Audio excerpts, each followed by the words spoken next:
je suis Sandrine Charbonnel, je suis céramiste sculptrice d'argile.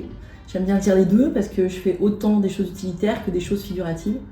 Et donc c'est une manière totalement différente de travailler la terre, que ce soit avec le tour de potier qu'avec ses mains directement. Donc on peut imaginer, moi j'aime beaucoup imaginer des groupes de gens, des personnages qui sont plutôt dans le mouvement, dans la vie, dans la solidarité, dans le soutien. Voilà, c'est ce que j'essaye d'exprimer en figuratif.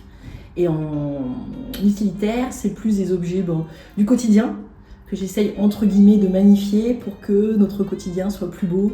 Quand on utilise un bol et qu'on sent la matière, qu'on sent la terre qui a été cuite, on sent les émaux aussi dessus, sous les doigts. C'est des sensations en fait assez exceptionnelles qui, je pense, rajoutent des petites choses en fait à notre vie dont on ne s'aperçoit pas, mais qui finalement sont importantes.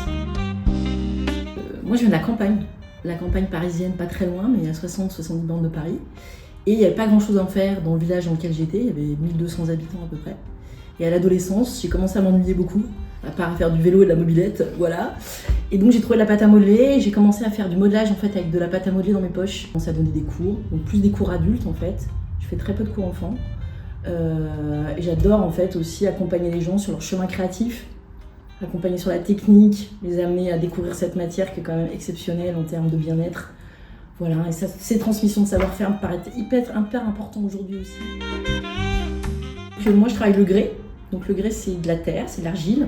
Il y a 3 sortes de terre, il y a la faïence, le grès et la porcelaine. Okay, la porcelaine est très très blanche. C'est ce qu'on voit sur les sculptures que j'ai là. Le grès blanc comme ça, lui il est un peu moins blanc. Après il y a des grès noirs, c'est une matière très particulière, granuleuse aussi. Donc, tous ces grès là, soit on les travaille à la main, soit avec le tour, donc le tour de potier, qui lui permet de faire des choses utilitaires essentiellement. Une fois que la terre est cuite une première fois, ensuite on met des émaux dessus. Les émaux c'est toutes les couleurs qu'on pose. Première cuisson, c'est 900 degrés. Deuxième cuisson, 1280 degrés. Une production, ça prend à peu près 1 mois à la réaliser.